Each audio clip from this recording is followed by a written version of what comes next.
오늘 우리에게 주신 하나님의 말씀은 신약성경 요한복음 21장 15절에서 23절까지의 말씀입니다. 이제 제가 하나님의 말씀을 봉독하겠습니다.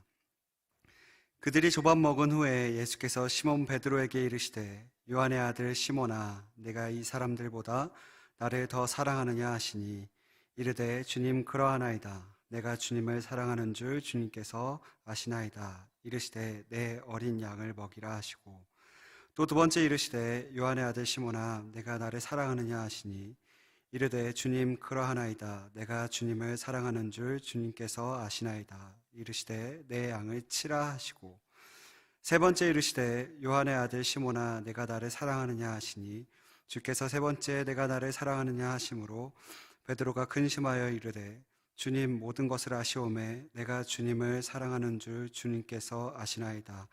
예수께서 이르시되 내 양을 먹이라. 내가 진실로 진실로 내게 이르노니 내가 젊어서는 스스로 띠뛰고 원하는 곳으로 다녔거니와 늙어서는 내 팔을 벌리리니 남이 내게 띠띠우고 원하지 아니하는 곳으로 데려가리라. 이 말씀을 하심은 베드로가 어떠한 죽음으로 하나님께 영광을 돌릴 것을 가리키심이로라. 이 말씀을 하시고 베드로에게 이르시되 나를 따르라 하시니 베드로가 돌이켜 예수께서 사랑하시는 그 제자가 따르는 것을 보니 그는 만찬석에서 예수의 품에 의지하여 주님을 파는 자가 누구오니이까 묻던 자더라. 이에 베드로가 그를 보고 예수께 여짜오되 주님, 이 사람은 어떻게 되겠사옵나이까? 예수께서 이르시되 내가 올 때까지 그를 머물게 하고자 할지라도 내게 무슨 상관이냐? 너는 나를 따르라 하시더라. 이 말씀이 형제들에게 나가서 그 제자는 죽지 아니하겠다 하였으나 예수의 말씀은 그가 죽지 아니하겠다 하신 것이 아니라 내가 올 때까지 그를 머무게 하고자 할지라도 내게 무슨 상관이냐 하신 것이로라. 아멘.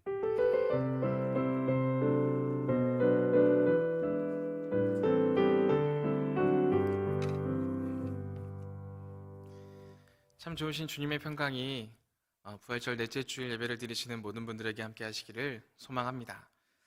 오늘은 부활절 넷째 주일이고 부활절 넷째 주일을 일러 선한 목자 주일이라고 합니다. 선한 목자 주일 날은 오늘 본문 말씀을 묵상하기도 하고요, 시편 23편의 말씀을 함께 묵상하기도 합니다. 그래서 오늘 선한 목자 되시는 예수님에 대해서 더 깊이 알아가고 또한 우리도 인도하신다는 사실을 깨닫게 되는 시간 되시기를 바랍니다. 작년 3월에 미국에서 아카데미 시상식이 있었습니다. 그 시상식 때 정말 이전에는 볼 수 없었던 모습을 하나 볼 수 있었습니다. 예년 하던 대로 유명한 코미디언이 나와서 그 시상식을 진행을 하는데요, 그때 여러 가지 농담을 던지면서 그곳에 있었던 관중들을 뭔가 이렇게 마음을 열리게 하는 일들을 하고 있었습니다. 그 크리스 락이라고 하는 사람이, 그러한 코미디언이 사람들을 향하여 여러 가지 농담거리를 던지고 있었습니다. 그러던 중에 한 여성을 향하여 농담을 했는데 그 농담이 그 여성의 얼굴을 굳게 만들었습니다. 그리고 그 여성의 남편이 그러한 일들에 대해서 마음속에 품고 있다가 이내 곧 그 자리를 박차고 일어나서 크리스 락이라고 하는 사람 바로 앞에까지 가서 그의 뺨을 치게 되는 그러한 사건을 작년에 볼 수 있었습니다. 바로 윌 스미스와 크리스 락의 그러한 사건인데요, 아마 아시는 분들은 아시리라고 생각을 합니다. 그 일들을 놓고 사람들이 참 많은 이야기를 했었습니다. 왜 진행자는 꼭 그렇게 사람을 내리깔고 사람을 농담거리로 일삼는가? 왜 그렇게 해서 어떤 한 사람의 분노를 사게 했는가? 라는 비난을 받기도 했습니다. 또 다른 사람들은요, 그러한 농담을 듣는다 할지라도 그냥 웃어 넘길 수는 없었는가? 왜 그러한 일들을 빌미 삼아서 폭력을 휘두르는가? 그러한 말들이 참으로 많이 있었습니다. 거기서 끝나지 않았습니다.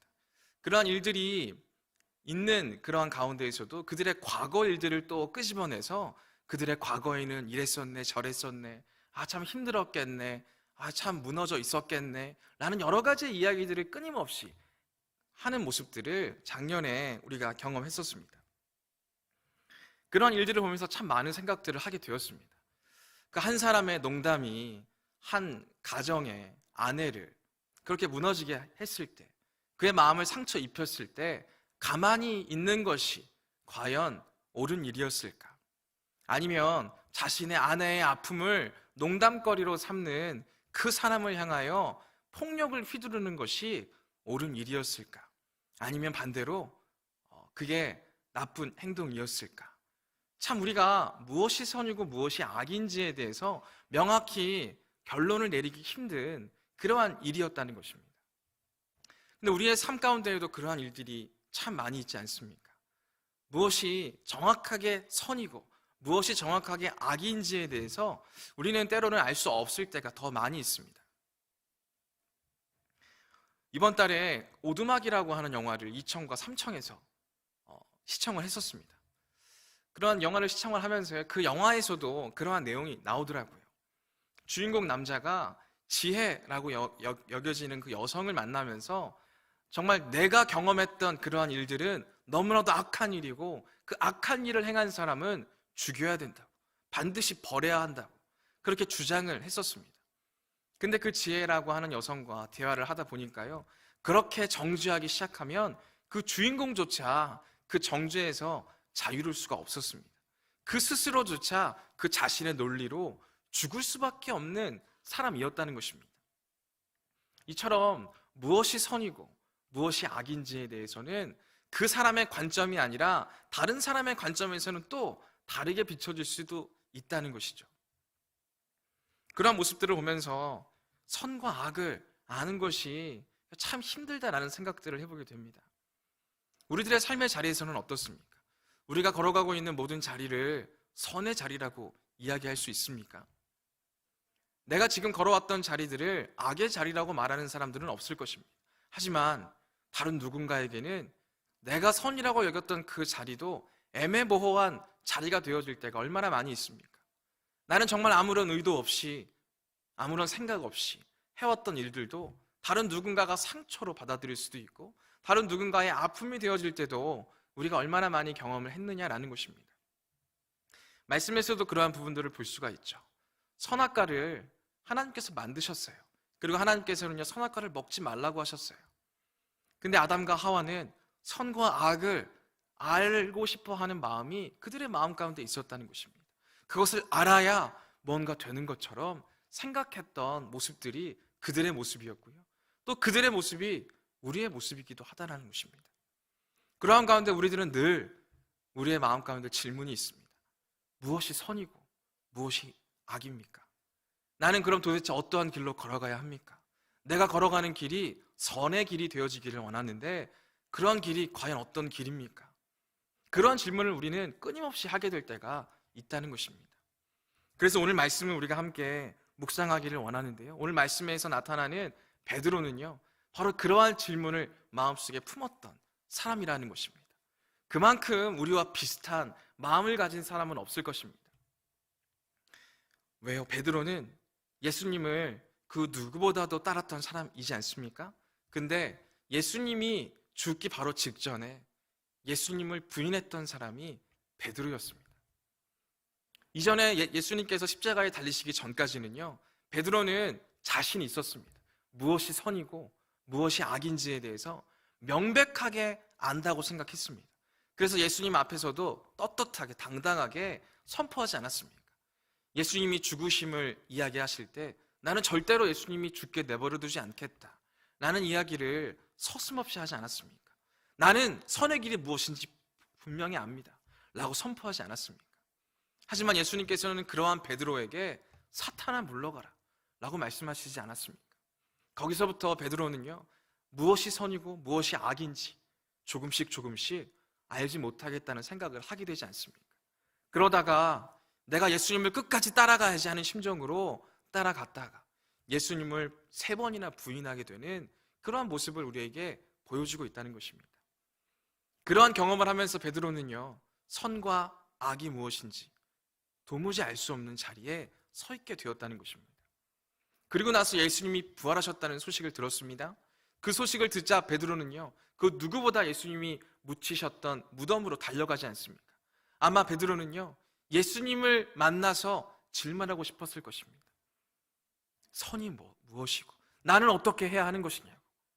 너무나도 갈 길을 잃어버린 베드로는 예수님을 만나서 질문을 던지고 싶었을 것입니다. 하지만 예수님께서는 그때 베드로를 만나주시지 않았습니다. 그리고 제자들과 다 함께 있는 자리에 예수님께서는 나타나셨습니다. 그 자리에서 베드로는요, 예수님에게 어떠한 말도 할 수 없었습니다. 왜 그렇습니까? 다른 제자들의 그러한 모습들 가운데, 함께 있는 가운데 그의 속마음을 드러낼 수가 없었을 것입니다. 그리고 예수님께서는 떠나가셨습니다. 그리고 한 주 뒤에 예수님께서 또다시 나타나셨지 않습니까? 하지만 그때에도 베드로는 예수님에게 말씀을 드리지 못했습니다. 예수님께서 도마를 찾아오셨음을 알았기 때문입니다. 그리고 세 번째 주일 어떠했습니까? 베드로는 두려움에 떨고 있었던, 여전히 아무것도 하지 못하는 제자들에게 우리 한 걸음이라도 다시 걸어보자 라고 도전하지 않습니까? 근데 그러한 자리로 걸어가는 것도요, 참 많은 의혹을 불러일으켰습니다. 그렇게 하는 것이 맞냐? 아니, 예수님을 만나기 전에 일로 돌아가 버리는 게 과연 선이냐? 어떤 사람들은 그걸 선이라고 여겼을 것입니다. 가만히 두려워 떨고 있는 것보다는 낫다. 그래서 많은 제자들은 함께 했습니다. 하지만 예수님이 원하시는 게 과연 이런 것일까? 그게 아닌 것 같다 라고 생각하며 베드로와 함께 하지 않았던 사람들도 분명히 있다는 것이죠. 베드로 스스로도 그렇게 걸어가자라고 도전했지만 스스로도 알지 못했을 것입니다. 이게 정말 주님께서 원하시는 길이 맞을까? 알 수 없는 가운데 그의 마음은 이리저리 흔들렸을 것입니다. 그리고 그때 주님이시다 라고 외치는 소리에 베드로는 그 누구보다 빨리 반응하며 예수님께 달려가지 않았습니까? 예수님을 향하여 옷을 추스리고 수영을 하면서 예수님을 향해 갔습니다. 그리고 그곳에서 예수님께서는 아침 식사를 대접해 주셨습니다. 그리고 나서 오늘 본문 말씀을 우리에게 보여주고 계신다는 것입니다. 베드로의 마음 가운데에는 수많은 질문들이 있었을 것입니다. 나는 이제 어떻게 해야 하냐고, 내가 이제까지 밀어붙였던 모든 것들이 이제는 자신이 없다고, 어떠한 길로 걸어가야 할지 내가 알지 못하겠다고. 그래서 베드로는 그러한 질문을 가지고 예수님에게 물어보고 싶었을 것입니다. 하지만 예수님께서는 그러한 베드로를 향하여 오히려 질문을 던지고 계십니다. 요한의 아들 시몬아, 내가 이 사람들보다 나를 더 사랑하느냐? 라는 질문을 갑자기 던지고 계신다는 것입니다. 이 질문에 대해서 베드로는 답변할 수 있었습니다. 이 질문에 대한 답변은 명확했으니까요. 주님, 내가 주님을 사랑하는 줄 주님께서 아십니다 라는 답변을 합니다. 그러자 예수님께서 이렇게 말씀하십니다. 내 어린 양을 먹이라 라고 말씀하십니다. 예수님은 질문하셨고요, 답변을 들으셨고요, 그 다음에 또 말씀을 하신다는 것입니다. 그 말씀은 내 어린 양을 먹이라 라는 말씀을 베드로가 들었을 때 베드로의 마음은 어땠을까요? 어린 양을 먹이라고 하셨는데 그 어린 양은 누굽니까? 먹이라고 하셨는데 먹이는 방법은 무엇입니까?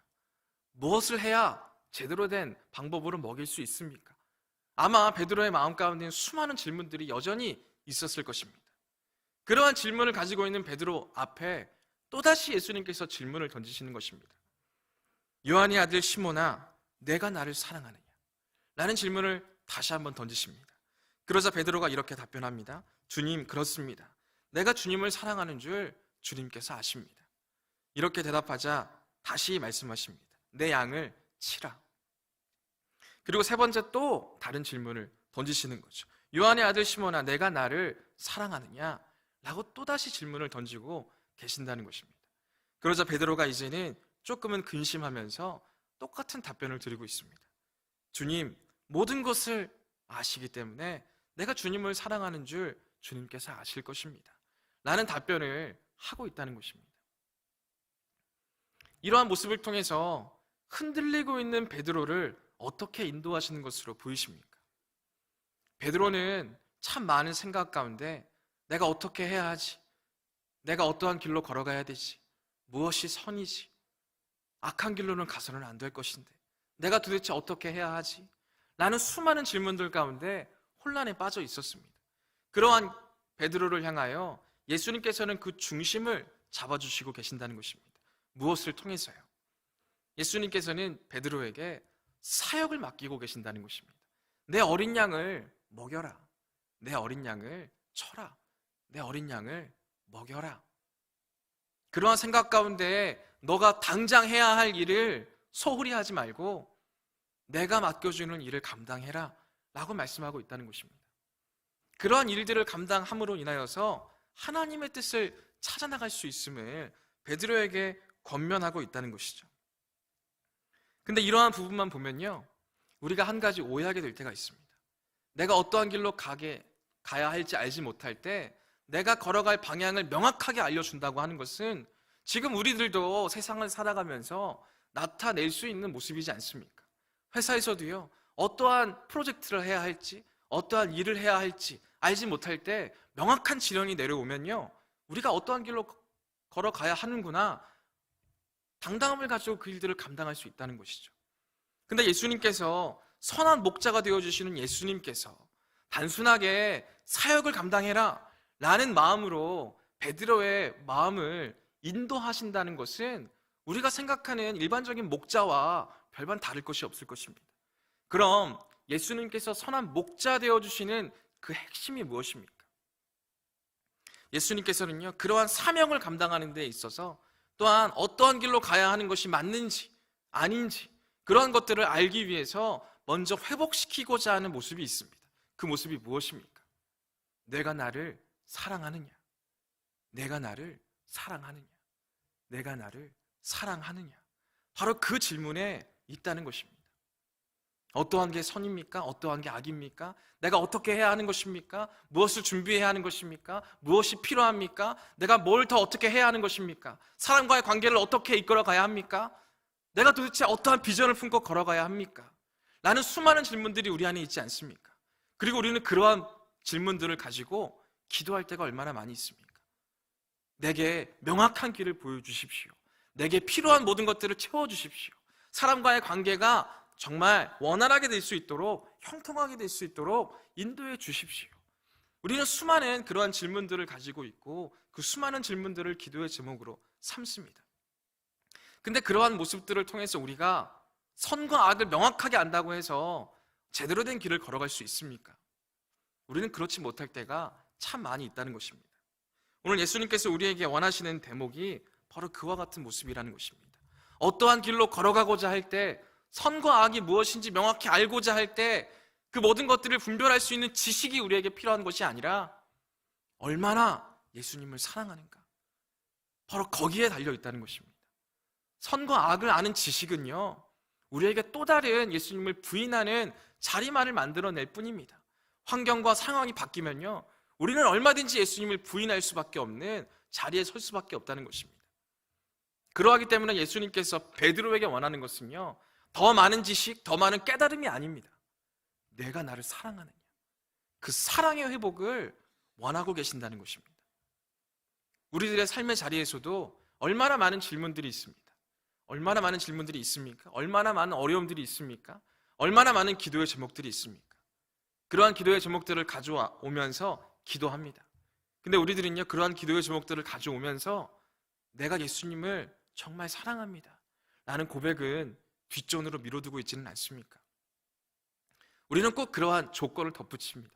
이 모든 것들이 해결이 되어지면 내가 주님께 헌신하겠습니다. 그 모든 것들이 풀어지면 내가 더 열심히 하겠습니다 라는 조건을 달며 주님 앞에 나아가게 될 때가 얼마나 많이 있습니까?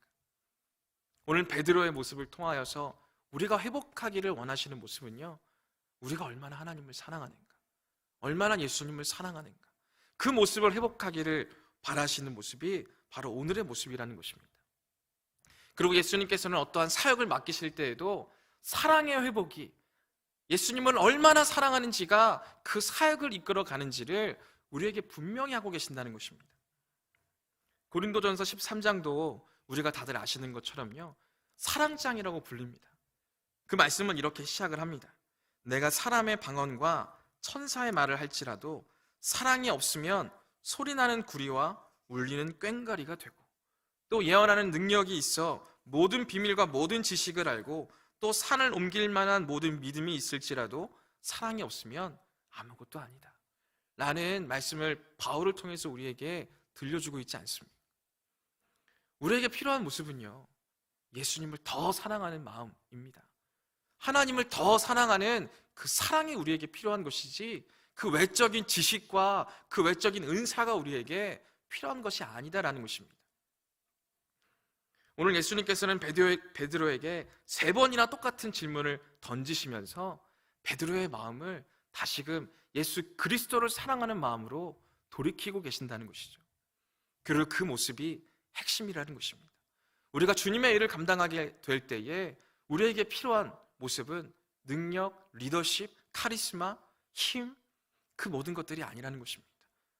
하나님을 사랑하는 것, 예수님을 사랑하는 것, 그것이 우리가 주님의 일들을 감당하는 데 있어서 핵심이 되어지는 것이고, 그것이 예수님이 선한 목자 되어주시는 이유가 되어진다는 것입니다.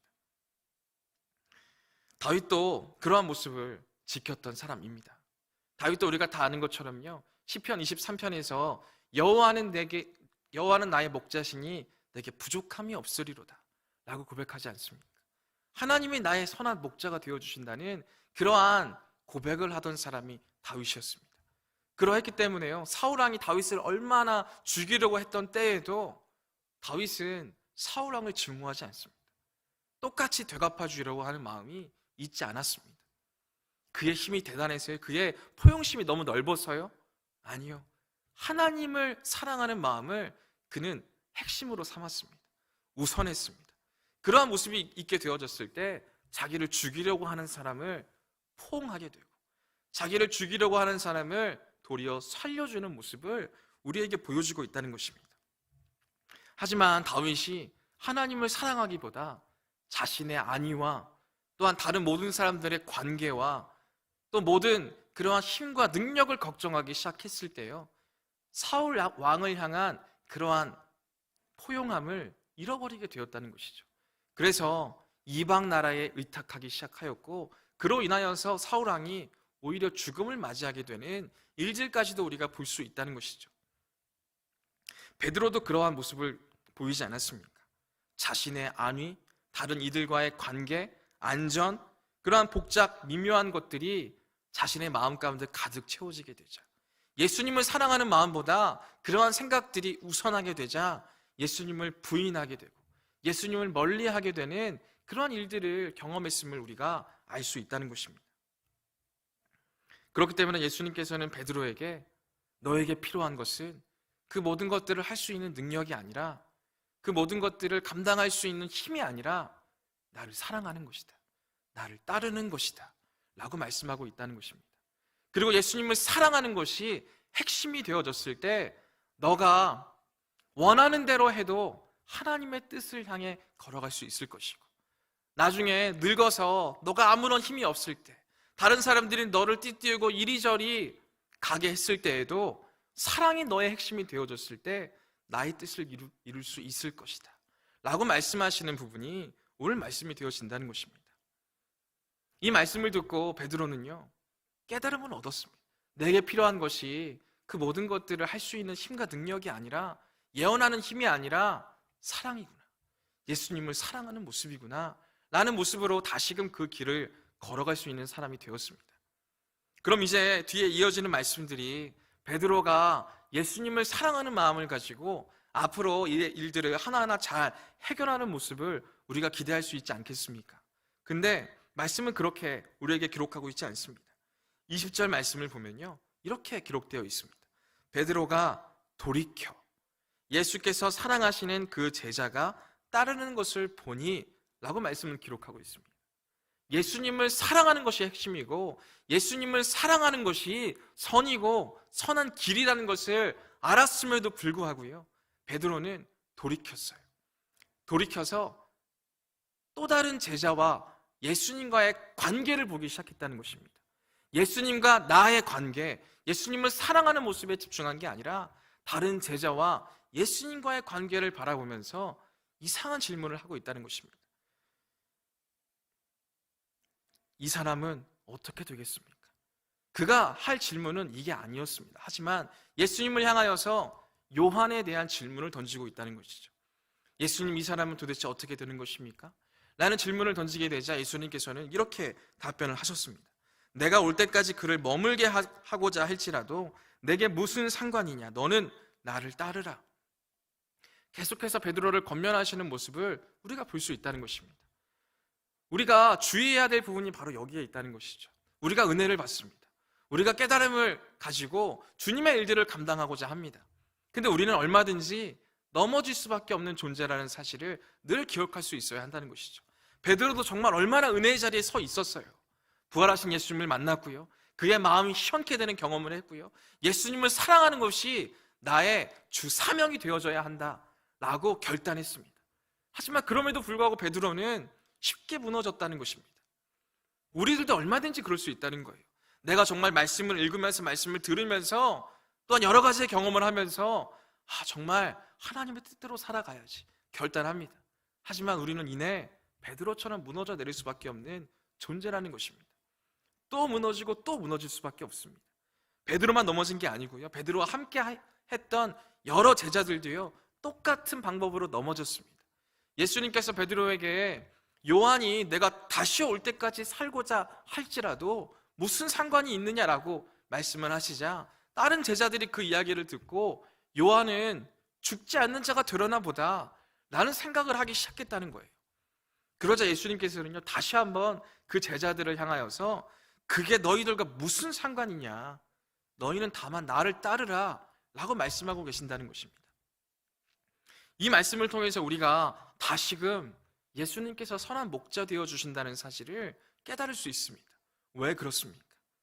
예수님께서는 우리가 넘어지고 또 넘어지고 또 무너진다 할지라도요, 계속해서 우리에게 말씀하여 주시고 계속해서 우리를 일으켜 세워주시는 분이시기 때문에 그렇습니다. 얼마나 해야 너희들이 정신을 차리겠느냐 라는 식으로 말씀하시면서 말씀을 그만하시지 않으세요.